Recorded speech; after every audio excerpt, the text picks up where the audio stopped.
First Lieutenant Felix Eugene Moncla Jr.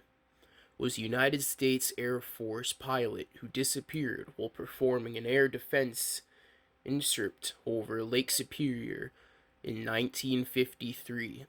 Moncla's disappearance is sometimes known as the Kinross Incident.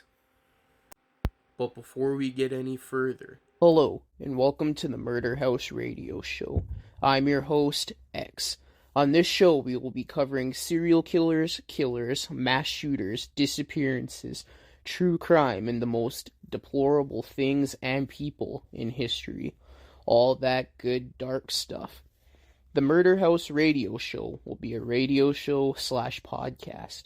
I'll be uploading videos every Friday at 4 p.m. Mountain Standard Time.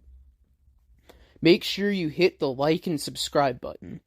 Once you hit the subscribe button, hit the bell notification button and select all to get all notifications if you are viewing on YouTube.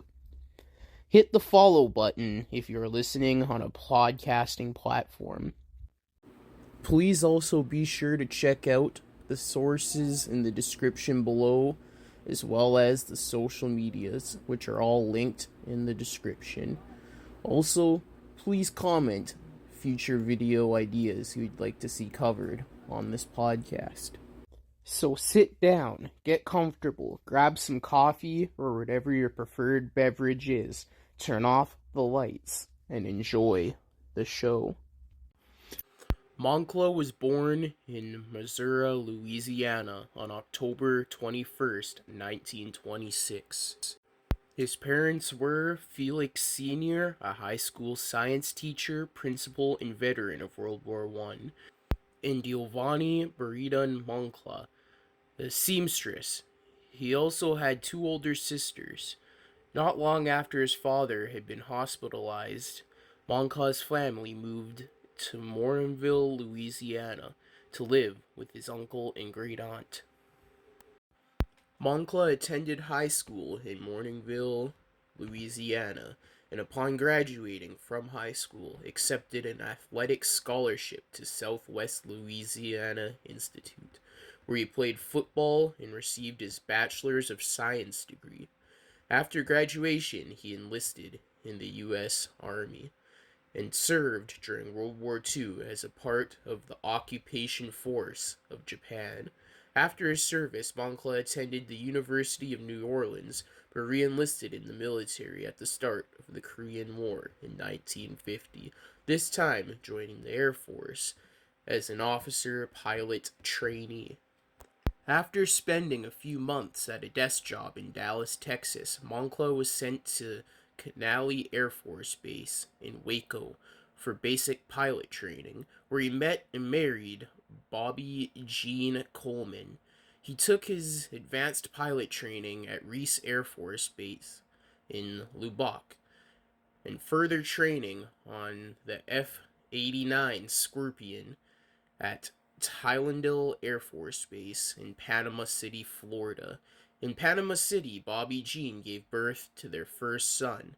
In July 1952, Moncla and his family moved to Madison, Wisconsin, and had a daughter born 5 months before Moncla's disappearance.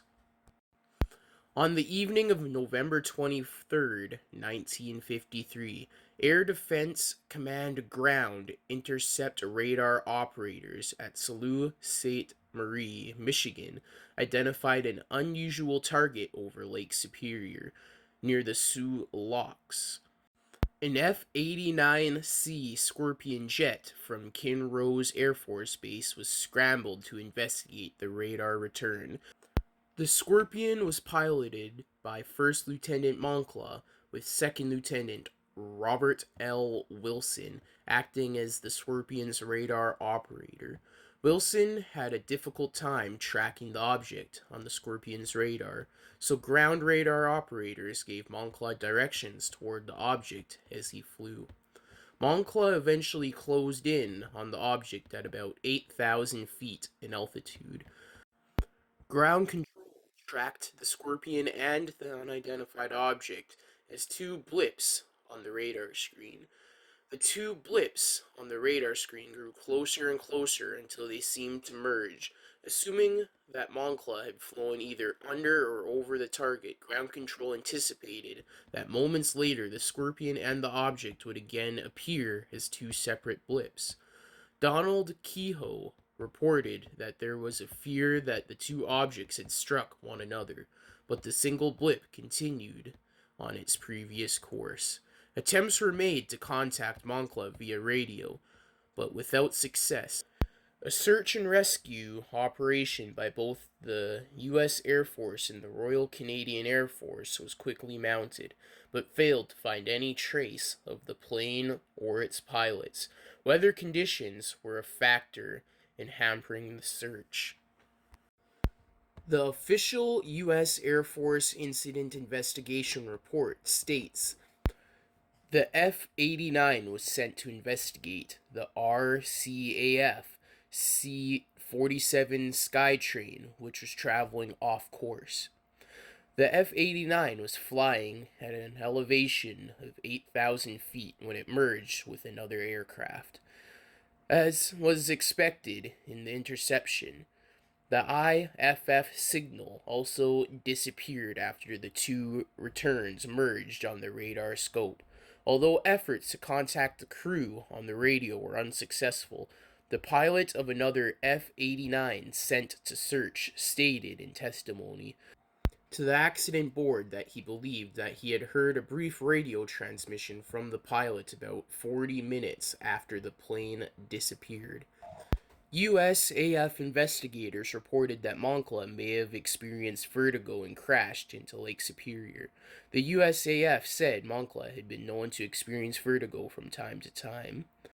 Additional leads uncovered during this later course of investigation indicated that there might have been a possibility that Lieutenant Moncla was subject to attacks of vertigo a little more so frequently and extreme than his normal degree. Upon pursuing these leads, it was discovered that statements had been made by former members of Lieutenant Moncla's organization, but were not first-hand evidence and were regarded as hearsay. Pilot vertigo is not listed as a cause or possible cause in any of the USAF Incident Investigation Board's findings and conclusions. The official incident report states that when the unknown return was first picked up on radar, it was believed to be RCAF aircraft VC-912, but it was classified as unknown because it was off its flight path course by about 30 miles. This assertion was emphatically denied by the pilot of this RCAF flight, Gerald Fosberg, when he was interviewed for the David Shamaric documentary, The Moncla Memories, produced for the Visions TV's Enigma series. It is possible that aircraft parts found near the eastern shore of Lake Superior in late October 1968 were that of the missing F-89. A U.S. Air Force officer confirmed the parts were of a military jet aircraft, and news reports speculated these might be from Moncla's F-89. The identity of the parts was never published, and the Canadian government states they have no records of the find. That's interesting. According to a story circulated among UFO enthusiasts on the internet in 2006, a group of Michigan divers calling themselves the Great Lake Dive Company discovered Moncla's F-89 at the bottom of Lake Superior, in the approximate location where the jet had disappeared from radar. Interesting. What do you guys think? What do you guys think happened? It's like, if it crashed, they'd find a bunch of parts. But also, if these guys did discover it, the government would, like, go recover the bodies. And it'd be somewhere in the news, you know? So, like, yeah. But the two blips and then the two blips merging, like, on the radar, like, if they passed each other, the blips would become two blips again. but they never passed each other. So maybe the alien like abducted, or the second blip or whatever that wasn't the F-18 abducted the pilots. F-18, F-89, my bad. But yeah, what do you guys think? It's definitely a interesting one. I do believe in aliens because the universe and whatnot, it's just way too big for it to be us. And yeah, because like I think they could definitely make it here because it would also be pretty ignorant for us to assume they don't have the technology to come visit and like stay low key. But yeah, what do you guys think? Let me know down in the comments below. But yeah, that is the disappearance of Felix Eugene Moncla Jr. Thank you for listening to this broadcast of the Murder House Radio Show.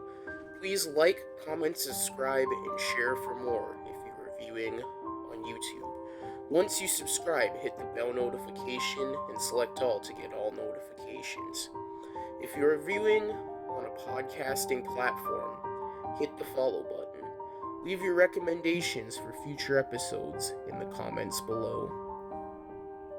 I hope you have a good rest of your Friday or whenever you are listening to this. This is your host X signing off. See you on the next broadcast.